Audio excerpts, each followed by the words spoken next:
Hi guys, and we're back for the continued reading of There's a Boy in the Girls' Bathroom. Chapter 36. Bradley giggled as he walked to Carla's office for his regularly scheduled appointment. He couldn't wait to tell her all that had happened to him. She'll be so happy, he thought. She was waiting for him in the hall, just outside her office. But before she could say anything, he beat her to it. "Hello, Carla," he said. "It's a pleasure to see you today. I appreciate coming to see you." She smiled. "The pleasure is mine," she replied. He laughed. He got a kick out of being polite. They shook hands, then went inside to the round table. She was wearing a dark blue shirt, almost black, with little white stars on it. She looked like nighttime. "So what's new?" she asked. He opened his mouth, but nothing came out. He didn't know why, but for some reason he didn't want to tell her. "What's new with you?" he asked. "With me?" asked Carla. "Nobody's ever asked me that before." "You're always asking me what's new," he said. "Why can't I ask you?" "You can," she replied. "You can ask me anything you want." "Let me see. What's new? I bought a new shower curtain yesterday, but that doesn't sound like very interesting news, does it?" "What colour?" "Oh, sort of beige. I don't know. It really doesn't have a colour." "That's a good colour," said Bradley. "It sounds beautiful."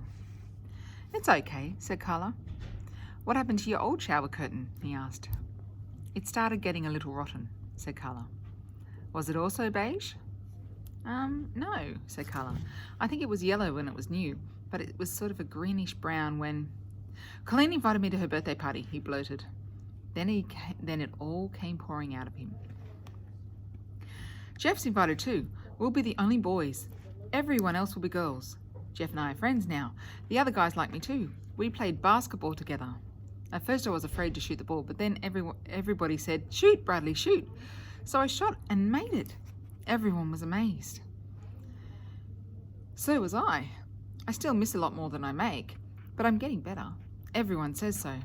My father taught me how to dribble. He's going to put a basket over the garage.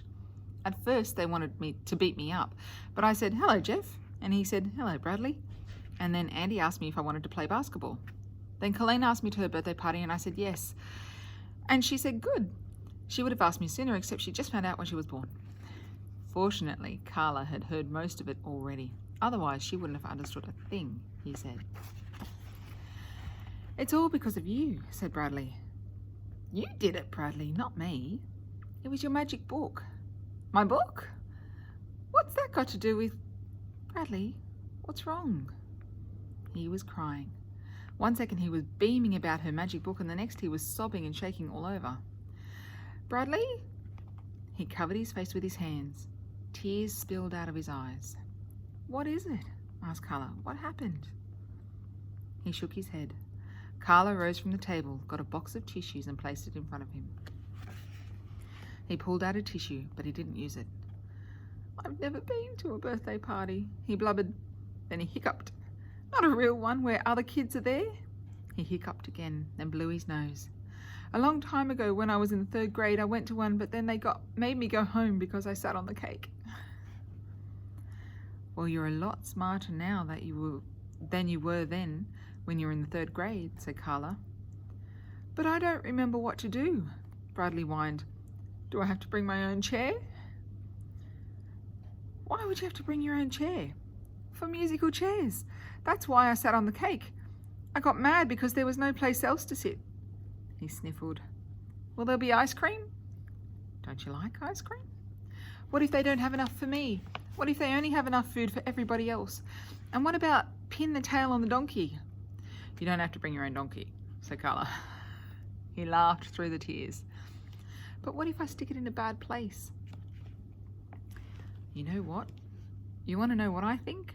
asked Carla. "I think you're a little overwhelmed by all that has happened to you. It scared you. You think you're Cinderella." "Cinderella?" he repeated and laughed again. "You're Cinderella and you've just been invited to the ball. And now you're afraid that right in the middle of Colleen's birthday party, everything will suddenly turn into a pumpkin." He wiped his eyes on his tissue. You're afraid all the good things that happened will suddenly disappear. You're afraid everyone will suddenly stop liking you. But this isn't a fairy tale, Bradley. Your friends like you for who you are. My book wasn't magic. The magic is in you. Do I have to bring her a present? He asked. You don't have to do anything, said Carla, but it's a nice thing to do, don't you think? Colleen invited you to her birthday party because she likes you, and you give her a present because you like her and because you want her to help. You want to help celebrate her birthday. What should I get her? Should I get her a doll? Is that what girls like? I don't know. Everyone likes different things. Give her something you like. If you like it, then she will probably like it too. Give her a gift from the heart. How about a shower curtain? He asked. If it comes from the heart, said Carla. He smiled. When it was time for him to return to class, Carla said, I enjoyed your visit very much. Thank you for sharing so much with me. The pleasure was mine, he replied. He had been waiting to say that. Chapter 37. The meeting between Carla Davis and the Concerned Parents Organisation was held after school in room 8, a second grade classroom. Carla sat in a chair that was too small for her and faced the parents. She crossed her ankles and folded her hands on her lap. The 5 members of the school board sat behind her. The principal sat next to her at the teacher's desk. Bradley's mother wasn't there. She was out with Bradley shopping for Colleen's birthday present. Since she didn't have any complaints, she didn't come to the meeting. The only parents who came were those who had complaints. I'd like to know what we need a counsellor for, asked her father. Kids have enough counselling. What they need is more discipline. If they're bad, they should be punished. The other parents clapped their hands. We need to get back to basics, said a woman. Reading, writing, and arithmetic, and of course, computers. Her husband had a chart that showed if the counsellor was fired, there would be enough money to put a computer in every classroom. Everyone got very excited about that idea. They all loved computers. No one is being fired, said the principal. The purpose of this meeting is to give you a chance to ask Miss Davis questions. She told my son it was good to fail, shouted a woman standing under a poster of an octopus. She told him grades didn't matter. I never said it was good to fail, Carla calmly replied. I simply tried to help him relax. Children learn better when they're not under pressure. They do better when they can enjoy school. My son doesn't go to school to have a good time, said the woman. He has to get good grades so he can get into a good college. The principal reminded the parents that Miss Davis wouldn't see any of their children without their permission. But why should our tax dollars pay for her to counsel other people's children? One of the mothers complained. Several other parents agreed.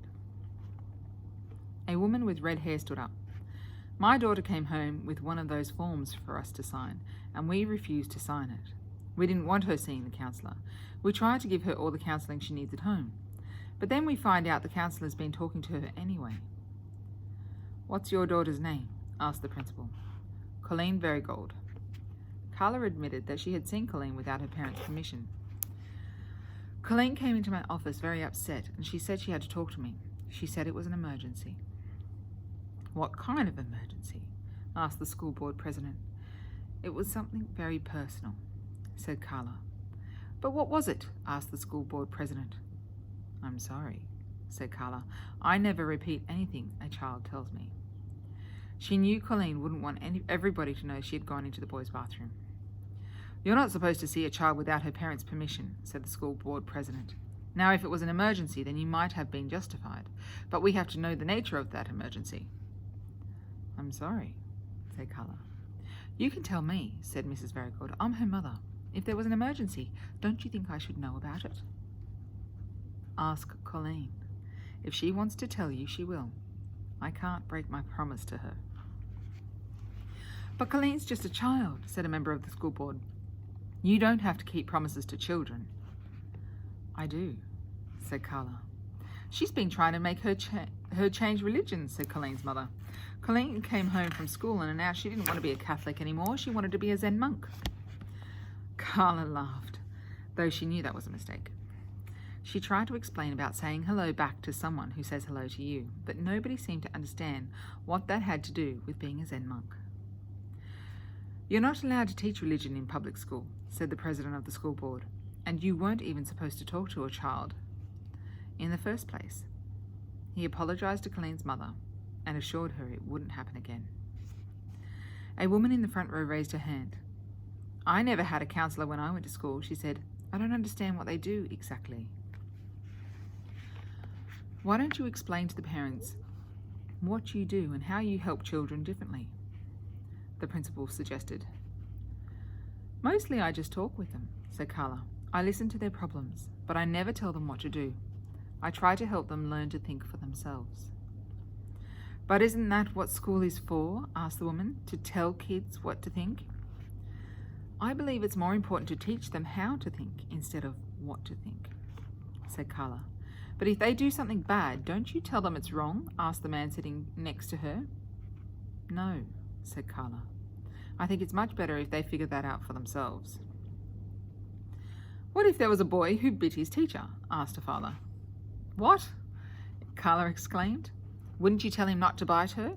he asked. "No, I would talk to him and try to find out why he bit her. But what if he keeps on biting her?" asked the man. "What if every day he sneaks up behind her and bites her on the butt? Then what would you do?" "This is getting ridiculous," said Carla. "Tell him what you'd do," said the principal. Carla sighed.